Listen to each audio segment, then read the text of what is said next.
The melodious chime of crystal champagne flutes, shattering against the marble floor, silenced the entire Hardgrove dining room the instant the butler opened the heavy oak doors. Just moments ago, the air had been filled with the polite clinking of silverware and Lauren's triumphant toast to the perfect, unblemished future of the Hardgrove legacy. Now, that future seemed to hang suspended in a thick, suffocating silence that pressed against the opulent mahogany walls. Standing on the threshold, framed by the gray, biting cold of the Connecticut afternoon, was a woman of striking elegance. Her dark skin glowed against the cream-colored trench coat she wore, a visual contrast so sharp against the room's pale, stiff occupants that it seemed to suck the oxygen right out of the space. Clinging to her hands were two young boys, 5 years old, their skin a soft caramel, their eyes wide and searching as they took in the sea of strangers. Gabriel froze mid-sip. The wine glass in his hand tilted dangerously, spilling a crimson stain onto the white tablecloth, but he didn't notice. He knew that poise. He knew those eyes. But the children. Confusion warred with a sudden, crushing wave of recognition. At the head of the table, Eleanor didn't gasp. She went rigid, her spine snapping straight against the high-backed chair. Her gaze didn't linger on the innocent faces of the children, but swept over Natalie's complexion with a familiar, cold disdain, a look that Gabriel hadn't seen since his college days, a look that screamed, "You don't belong here." It was a silence born not just of surprise, but of a deep-seated, unspoken prejudice that had governed the Hardgrove estate for generations. Lauren, oblivious to the specific history but keenly aware of the shift in atmosphere, set her glass down with a sharp click. She scanned Natalie's simple attire, no jewelry, sensible shoes, hair pulled back in a practical bun, and made a snap judgment fueled by the insulated arrogance of her social circle. She saw a black woman with 2 children standing at the door on Thanksgiving, and her mind immediately went to staff or beggar. Jenkins. Lauren snapped at the butler, though her eyes remained fixed on Natalie with a look of polite repulsion. "I thought we agreed that holiday charity baskets were to be distributed at the side entrance. We are in the middle of a private family dinner. Please show them out." The insult hung in the air, gross and heavy. Natalie didn't flinch. She didn't look at the floor or apologize. Instead, she stepped forward, the heels of her boots clicking rhythmically on the marble, pulling the twins gently with her into the light of the chandelier. "I'm not here for charity, Lauren," she said, her voice smooth and rich, carrying a dignity that money couldn't buy. She looked past the wife and locked eyes with the husband, her expression unreadable. "And I think Gabriel knows that." Gabriel pushed his chair back, the legs scraping harshly against the floor, the sound echoing like a scream in the quiet room. He stood up, his legs shaking. "Natalie," he breathed, the name tasting like a ghost he had tried to bury. He looked down at the twin boys, who stared back with his own furrowed brow and the same shape of his eyes. Who are they?" Natalie's expression softened just a fraction as she squeezed the boys' hands, anchoring them against the hostility of the room. "Meet your sons, Gabriel. Ethan and Noah." The revelation hit the room like a physical blow. Lauren gasped, her hand flying to her mouth. But before Gabriel could take a step, before the reality could truly sink in, the matriarch made her move. Eleanor stands up abruptly, her napkin clutched in a fist, her voice trembling with suppressed rage. "I will not have this deception ruining my family's reputation. Remove them at once." Can you believe Eleanor's reaction? If you think family should matter more than reputation, please comment the number 9 below to let me know you're standing with us. And if you haven't already, I highly recommend you subscribe to the Black King channel and hit that bell. We have so many more twists coming in this story, and your support helps us continue creating content that inspires and informs. Now, let's see if Gabriel finds his courage. "I will not have this deception ruining my family's reputation. Remove them at once," Eleanor commanded, her finger pointing at the door like a loaded weapon. Her voice, usually a velvet-wrapped dagger, was now sharp and undisguised in its hostility. The twins shrank back against Natalie's legs, sensing the venom in the older woman's tone, even if they didn't understand the words. Gabriel looked from his mother to the woman he had once loved, his expression a chaotic mix of shock and longing. For a moment, he hesitated, his jaw working uselessly, a painful echo of the weakness he had shown 5 years ago when he chose the company over her. But this time, the sight of the two boys, their eyes wide with fear, seemed to spark a flicker of courage in him. "No," Gabriel said, his voice cracking before finding a semblance of strength. "Mother, stop. They aren't going anywhere. Not yet." He took a tentative step toward the twins, searching their faces with a hunger that made Lauren's stomach turn. "They have my eyes," he whispered, the realization shattering his composure. "My God, Natalie. They have my eyes." "Don't be a fool, Gabriel," Lauren hissed, stepping between him and the children, her silk dress rustling like a warning. "She's playing you. It's a classic shakedown." She signaled sharply to Jenkins, but Gabriel waved the butler away. The tension was too thick to be contained in the dining room, so the group migrated stiffly into the formal living room, leaving the ruined dinner behind. Here, surrounded by portraits of stern, pale ancestors, the exclusion of Natalie and her children felt even more deliberate. Eleanor smoothed her skirt, regaining her icy composure. "Natalie, surely you understand why this is inappropriate," she said, her tone dripping with condescension. "People like you, with your background, don't fit in this world. Think of the scandal. Think of the boys. Do you really want them exposed to a life where they will never truly belong?" It was a polite way of saying they were too dark, too different for the pristine Hardgrove lineage. Lauren didn't bother with coded language. She reached into her purse and pulled out a checkbook, the sound of the tearing paper loud in the quiet room. She scribbled a number quickly, her lip curling in distaste. "Let's cut the theatrics," Lauren said, thrusting the check toward Natalie. "Here. It's $10,000. Take it, put those children in a cab, and go back to wherever you parked your vehicle. I'm sure you need the money." Natalie looked at the check, then up at Lauren, a small, pitying smile touching her lips. She didn't reach for it. "You think I brought my sons here for a handout?" she asked softly. "I didn't come for your money, Lauren. I have plenty of my own." Lauren laughed, a harsh, brittle sound. "Oh, please. Don't insult my intelligence. We know all about the trust fund," she snapped, her patience evaporating. "The one you've been draining for 5 years while playing the struggling single mother." Natalie frowned, genuine confusion clouding her eyes for the first time. "Trust fund? I haven't received a single dime from this family." "Trust fund? I haven't received a single dime from this family," Natalie repeated, her voice steady, turning the accusation back onto her accusers. Her words were calm, but they struck Lauren with the force of a physical blow. The younger woman blinked, the check in her hand suddenly feeling heavy and foolish.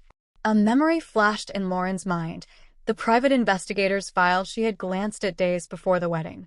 There had been a ledger, yes, listing substantial monthly outflows to a beneficiary, but the names had been redacted. She had assumed, fueled by Eleanor's whispered warnings about a greedy past mistress, that the money was going to Natalie. But looking at the woman standing before her now, poised, articulate, wearing a coat that whispered of quiet luxury rather than desperation, the numbers in Lauren's head stopped adding up. "We need to talk." "Privately," Lauren said, her voice tight.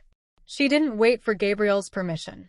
She gestured for Natalie to follow her into the library, a room lined with leather-bound books that smelled of old money and secrets, leaving the men and Eleanor in the suffocating tension of the living room. Once the heavy mahogany doors clicked shut, Lauren marched to the desk and pulled a folded document from a hidden drawer. "Don't lie to me," she said, slapping the papers onto the leather surface. 5 years of payments. Quarterly deposits. Initiated by Eleanor Hardgrove. If you didn't take it, who did? Natalie stepped forward, her gaze sweeping over the bank statements. She traced a finger down the column of dates. "Look at this entry," she said softly. "November 2019. I was in Singapore, breaking ground on my firm's first skyscraper. And this one? June 2021.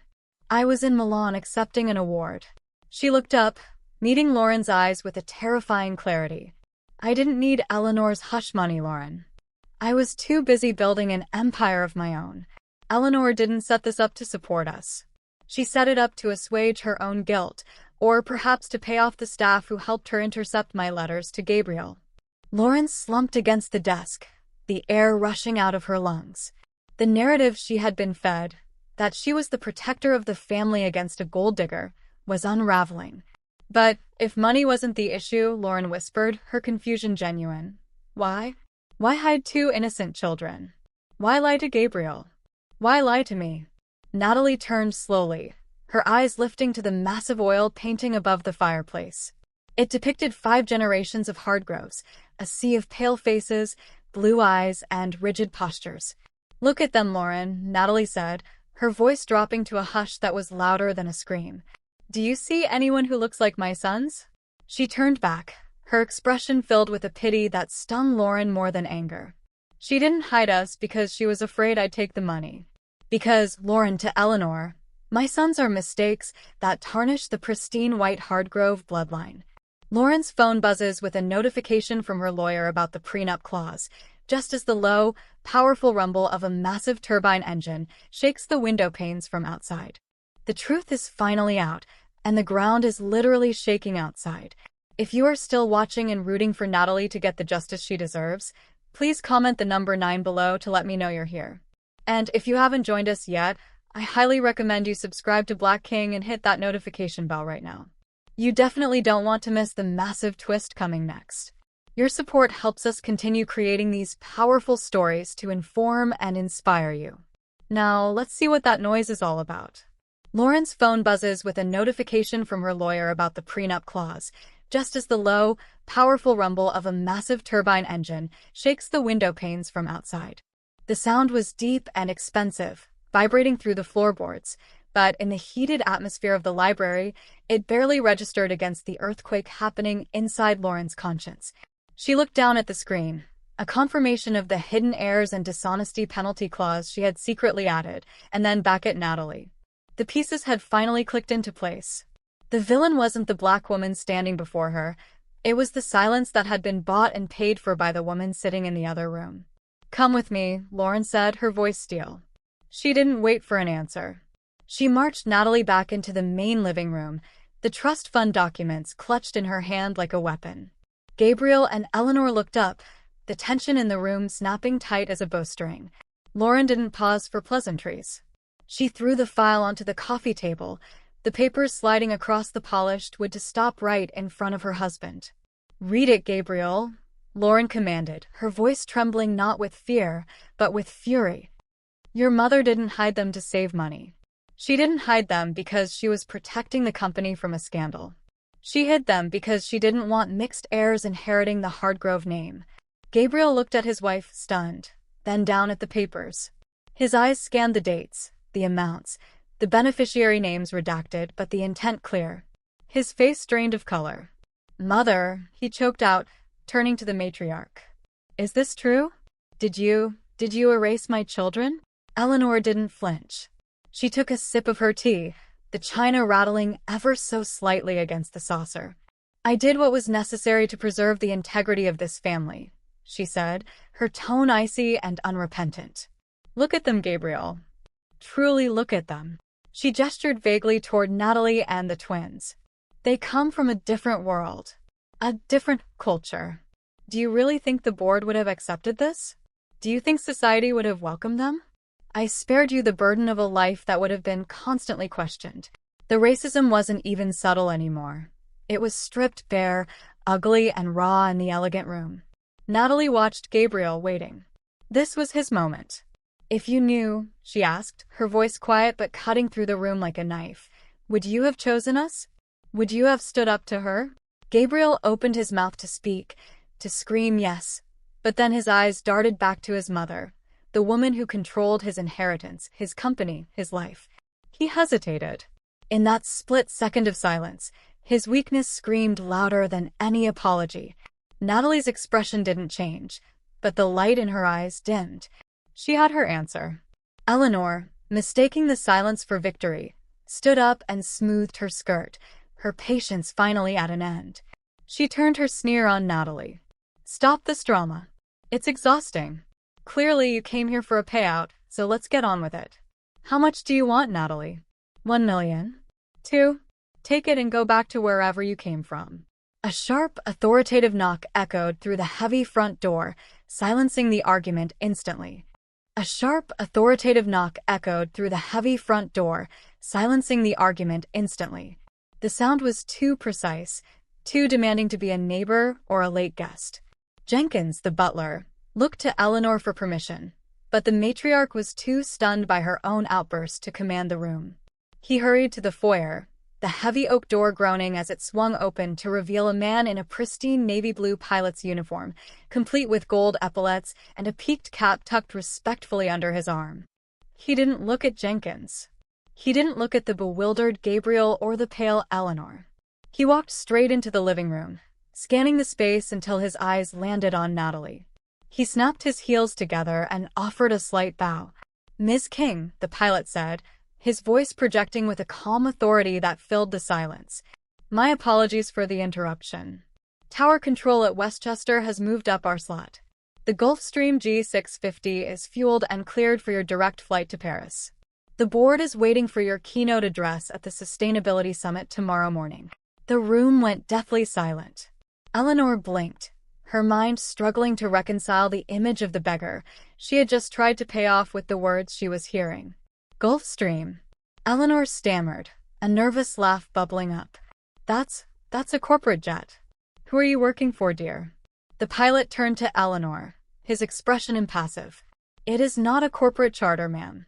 It is Miss King's private aircraft. The custom G650ER. The $500 million model." Natalie stood up slowly, smoothing the wrinkles from her trench coat. The motion was graceful, deliberate, and terrifyingly powerful. She looked at the shocked faces around her, the family that had judged her skin, her background, and her worth based on a lie. "You asked about my vehicle earlier, Lauren," Natalie said coolly. "I didn't park a beat-up sedan down the road. My pilot landed on your private airstrip because I value efficiency." You're king," Gabriel whispered, the realization hitting him like a freight train. "King Architecture? The firm we've been trying to get a meeting with for 6 months. Founding partner and CEO," Natalie corrected gently. She walked over to the coffee table where Lauren's check for $10,000 still lay, looking small and pathetic against the polished wood. She didn't pick it up. She didn't rip it up. She simply looked at it, then at Eleanor, with a gaze that stripped the older woman of all her pretenses.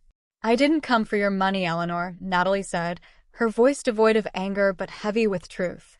"I have enough in my personal account to buy this entire estate twice over and turn it into a public park. I didn't come for a handout. I came because my sons asked who their father was, and I thought, foolishly, that he deserved to know them." She looked at Gabriel one last time, seeing only a man who was still a scared little boy in his mother's shadow. She turned to the twins, extending her hand with a soft smile. "Come on, boys. It's time to go home." She turned to the twins, extending her hand with a soft smile. "Come on, boys. It's time to go home." The twins, sensing the shift in power, eagerly grabbed their mother's hands, happy to leave the cold, stiff house behind. They walked out the front door, the pilot leading the way, leaving a silence in their wake that was heavier than the one they had arrived in. Gabriel shook himself free from his paralysis. "Natalie! Wait!"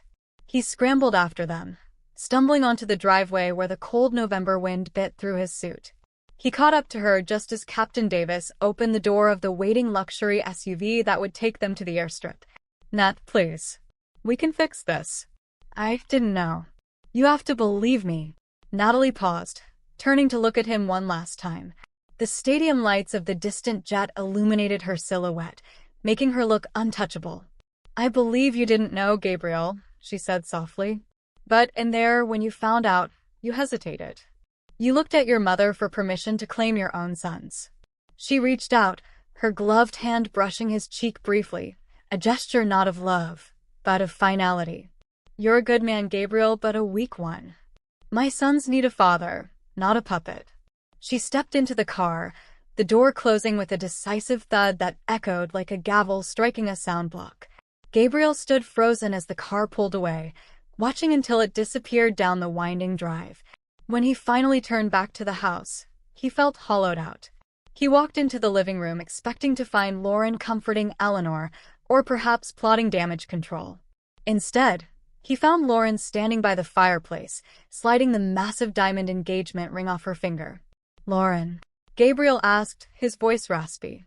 "What are you doing?" Lauren placed the ring on the mantelpiece next to the portrait of the ancestors Natalie had mocked. "I'm leaving, Gabriel," she said calmly. She picked up her phone, showing him the email from her lawyer. "Our prenuptial agreement has a specific clause regarding material dishonesty and undisclosed heirs. I activated it 10 minutes ago." She looked at him with cold clarity.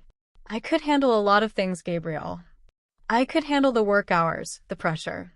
But I cannot respect a man who stands by while his mother tries to erase his children because of the color of their skin."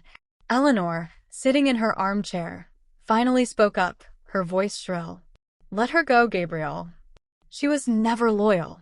We still have the company. We still have—" "Get out," Gabriel whispered. Eleanor blinked. "Excuse me. I said get out." Gabriel screamed, the sound tearing from his throat, raw and agonizing. He grabbed a crystal vase from the table, the one Eleanor loved, and smashed it against the wall, shattering the last remnant of their perfect facade. "You destroyed everything. You took my sons. You took my life." Terrified by his rage, Eleanor fled the room, retreating to the upper floors of the empty mansion. Lauren picked up her purse and walked out the front door without looking back. Gabriel stood alone in the silent hallway, watching the red tail lights of the car disappear, realizing that his family's prejudice had cost him the only two women he had ever truly loved.